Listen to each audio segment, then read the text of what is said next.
Good morning, students. In last video lecture, we have seen what are the psychrometric properties of air and what is a psychrometric chart.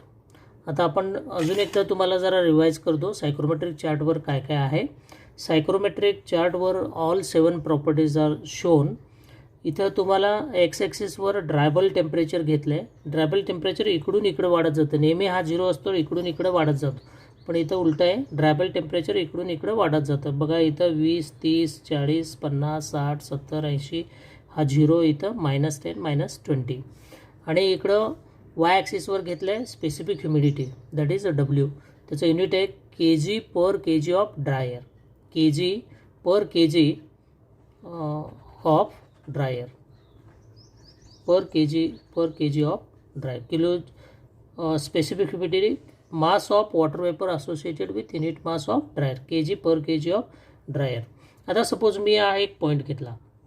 या पॉईंटवर या चार्टवर सगळे vertical lines जे आहेत ते constant dry bulb temperature represent करतात आणि horizontal lines जे आहेत इकडे तुम्हाला स्पेसिफिक ह्युमिडिटी रिप्रेझेंट करतात. 2 लाईन्स, एक व्हर्टिकल लाईन, एक हॉरिझॉन्टल लाईन. दीज आर, इथे पण तेवढंच स्पेसिफिक ह्युमिडिटी आहे, तेवढं इथे पण तेवढंच आहे, म्हणून याला कॉन्स्टंट स्पेसिफिक ह्युमिडिटी लाईन. इथं ड्रायबल टेम्परेचर तेवढंच आहे, इथं असलं तरी तेवढंच असेल, इथं असलं तरी तेवढंच असेल, म्हणून याला कॉन्स्टंट ड्रायबल टेम्परेचर लाईन. हा कॉन्स्टंट स्पेसिफिक ह्युमिडिटी लाईन. आता हा पॉईंट घेतला मी, या पॉईंटमधून असं व्हर्टिकल काढला आणि इथे कुठे इंटरसेक्ट होतो तर तिथे रीड करायचं what is the it's dry bulb temperature.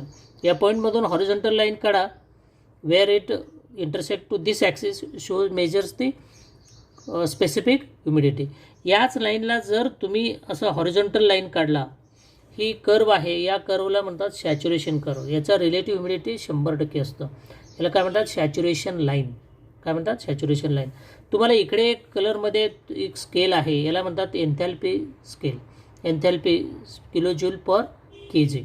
Okay, इथं एन्थॅल्पी मेजर करायचं आहे. अजून एक लाईन काढल्या मी, एक इन्क्लाइंड लाईन आहे या पॉईंटमधून जाणारा. या सॅच्युरेशन लाईनवर तो दाखवतो wet bulb temperature in degree Celsius. Dew point temperature पण डिग्री सेल्सिअसमध्ये, wet bulb temperature in degree Celsius. याला जर मी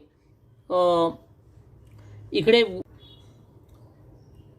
या वेट बल्ब टेम्परेचरला जर आपण पुढे एक्सटेंड केलो की ते काय मेजर करणार आहे या स्केलवर, हा एन्थॅल्पी स्केल आहे. Okay, weight bulb temperature line saturation लाईनवर, ही लाईन सॅच्युरेशन लाईनवर काय दाखवतो? वेट बल्ब टेम्परेचर, आणि त्यालाच पुढे एक्सटेंड केलं की एन्थॅल्पी दाखवतो. याच्या व्यतिरिक्त अजून एक इन्क्लाइंड लाईन आहे, ती आहे यू कॅन सी हिअर. हा एक इन्क्लाइंड लाईन आहे, त्याच्यानंतर हा एक इन्क्लाइंड लाईन आहे, त्याच्यानंतर म्हणजे असे तुमच्या या चार्टवर काय आहेत, असे इन्क्लाइंड लाईन दिसतील तुम्हाला. सो हे पॅरलल लाईन्स म्हणजे हे काय दाखवतात तुम्हाला? स्पेसिफिक व्हॉल्यूम दाखवतात. हो, specific volume in m3/kg. Specific volume in m3/kg. आपण काय काय सायक्रोमेट्रिक प्रॉपर्टीज आता बघितलं ते बघूया तिथं. सो पहिला आहे ड्रायबल टेम्परेचर, जो आपण इथं एक्स ॲक्सिसवर मेजर करतो. All vertical lines represents constant dry bulb temperature. Wet bulb temperature, हे incline line on saturation curve, wet bulb temperature. Dew point temperature, horizontal line on saturation curve, dew point temperature. त्यानंतर ही line इकडं काय दाखवणार आहे? Specific humidity. So त्यानंतर हे inclined lines आहेत, हा जे लाईन्स आहेत ते सगळे इन्क्लाइंड लाईन्स असे. So relative humidity, suppose this is 90, 80, it is 70, 60, 50, all these are what? Percentage. So these are what? Relative humidity in percentage. त्यानंतर काय बघितलं आपण? एन्थॅल्पी. या वेट बल्ब टेम्परेचरला इथं एन्थॅल्पी मेजर केलं, एन्थॅल्पी इन kJ/kg. त्यानंतर ही जी लाईन्स आहेत ते काय दाखवतात? Specific volume in m3/kg.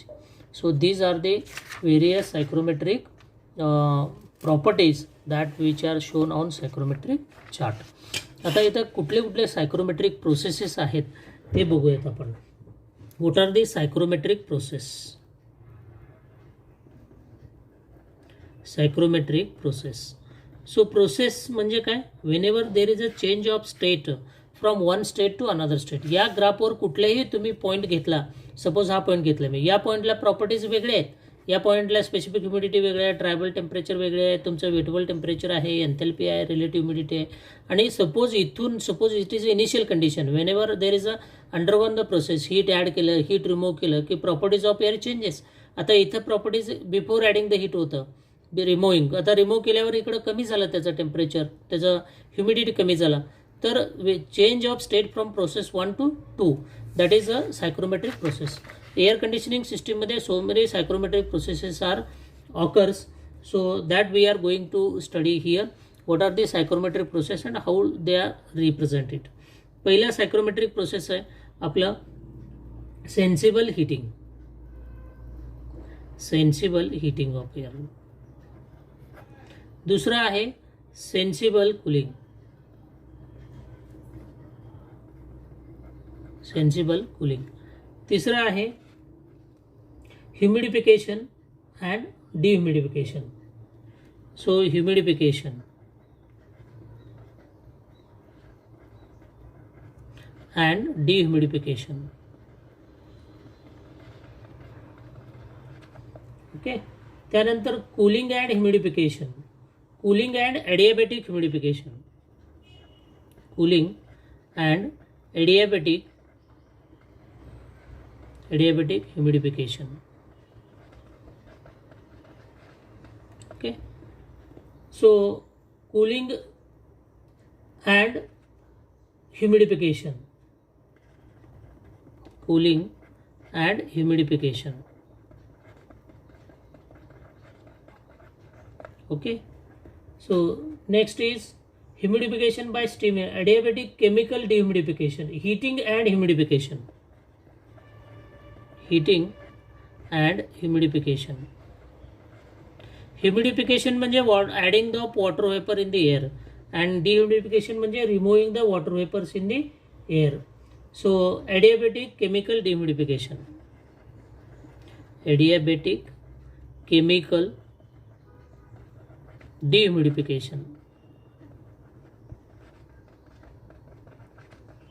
Okay, so these are the process how to represent on psychrometric chart. आता आपण बघूयात. आता आपण सायक्रोमेट्रिक प्रोसेसेस बघूयात वन बाय वन. सो पहिल्या बघितलं आपण there are 8 psychrometric processes. How to represent this on psychrometric chart, how process is to be carried out. पहिला आहे sensible heating of air, sensible heating of air. So एअरला जर आपण sensible heating कधी म्हणायचं, sensible heating, heating of air at constant specific humidity is known as sensible heating. म्हणजे जेव्हा एअरला कॉन्स्टंट स्पेसिफिक ह्युमिडिटी मेंटेन करून, कॉन्स्टंट स्पेसिफिक ह्युमिडिटी मेंटेन करून हीट केलं जातो तेव्हा त्याला काय म्हणायचं, sensible heating. How it is to be obtain. So consider a chamber in which a heating coil is placed. This is what your heating coil. This is your heating coil. Okay. Consider a chamber in which a heating coil is placed. या कॉइलमध्ये steam चाललं आहे, hot steam in. मग जेव्हा steam आतमधून जाईल हा coil काय होणार, गरम होणार. Wien the air passes over this coil, so inlet air having its drivable temperature T1. When passed over this coil surface temperature is what, T3. The heat is transferred from this coil to this air and air is gets heated and its temperature is increased from T1 to T2. Okay. Inlet temperature of air T1 आहे, outlet temperature of air T2 आहे. T2 is higher than T1 and T3 is coil surface temperature which is be again higher than T2. Okay. मग आता how to represent this process on psychrometric chart. Suppose T1 is the drivable temperature of the air inlet, T1. मग आता constant specific humidity न heat करतो म्हणून सरळ horizontal line काढून घ्यायचा. मग what is the outlet temperature of air we are going to obtain, त्या या लाईनवर मार्क करा आणि या कॉइलचं सरफेस टेम्परेचर T3 आहे तो मार्क करा. Okay. So 1 to 2 is the sensible heating of air. 1 to 2 is the sensible heating of air. So T3 is higher than T2 म्हणून इकडे T3 आलं. T3 आणि T2 कुठे दाखवायचं, T2 कुठे दाखवायचं, it is very near to T3. कारण काय, आपल्याला maximum amount of heat is transfer to this air. मग जर T3 इक्वल टू T2 झाला म्हणजेच या कॉईल इज 100% इफिशियन्सी होतो. आणि इफेक्टिव्हनेस ऑफ कुठल्याही इन्स्ट्रुमेंटचं 100% इफिशियन्सी नसतं, म्हणून हे T2 cannot reach the T3, it should be near to T3. Okay, म्हणून इथे T2 ह्या T3 जवळ दाखवायचं. 1 to 2 is the sensible heating process. This is what sensible heating.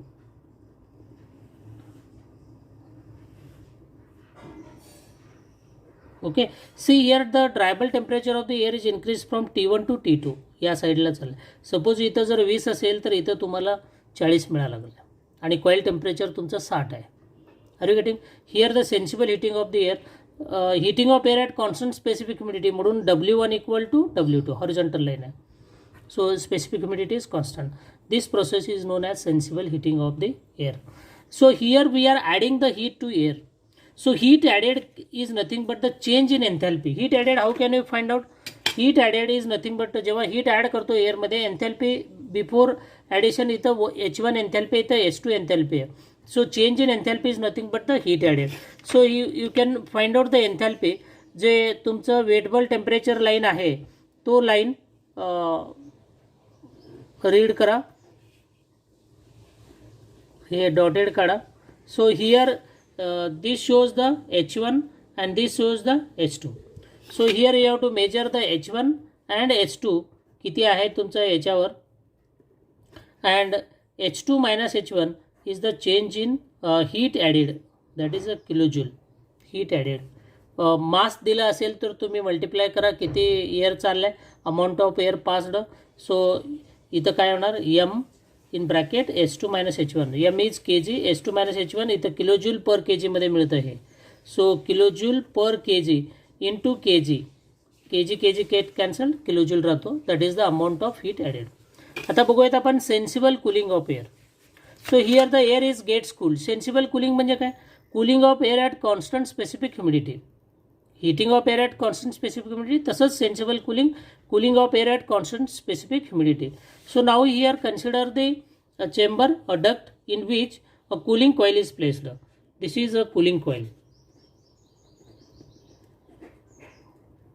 Okay, cooling coil is placed. In this cooling coil, air passing, before passing over the coil, cooling coil is having drivable temperature T1. So this cooling coil is having drivable temperature T3, and after passing air is gets cooled, its temperature is reduced from T1 to T2. That is air outlet temperature is what, T2.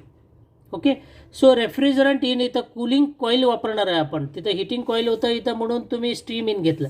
इथं cooling कॉईलमध्ये refrigerant in, so low temperature heat absorb केलेल्या हवेमधून मग hot refrigerant इथं बाहेर येणार, refrigerant out. So this is a cooling coil, or you can use the chilled water also here. Okay, for cooling of the air. How this represent sensible cooling.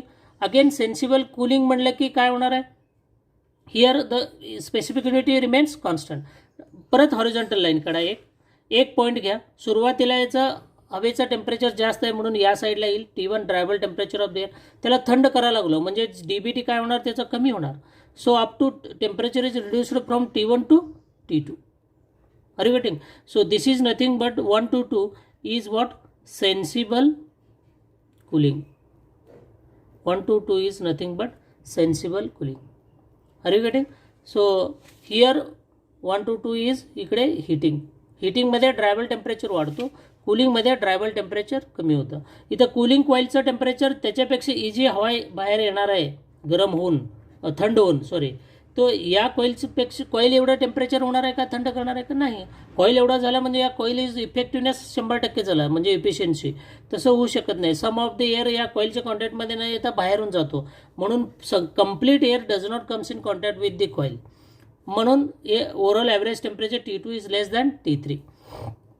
So T2 आणि T3 मध्ये किती difference आहे ते depends upon what, how much amount of air is gets bypassed, म्हणजेच amount of air gets passed over the coil without coming in contact with the coil surface. So T3 is coil surface temperature. Okay, that is higher than the T2. आणि हे T2 हे 2 point हे 3 च्या जवळ दाखवायचं. Okay, so here 1 to 2 is sensible cooling. So heat is removed here. The heat is rejected to the cooling media is nothing but again change in enthalpy. So again enthalpy you can see what is the enthalpy at 1. What is the enthalpy at 3? enthalpy at 2. This is what H2 and this is H1. You can read here. So again M in bracket H1 minus H2 amount of heat removed. M is mass of air passed over the cooling coil. जर दिला असेल तर, नाहीतर मग heat added H1 and H2 M kg into kilojoule per kg, you are getting kilojoule. The amount of heat added, heat removed or heat rejected to cooling media. Okay, stop here. Thank you.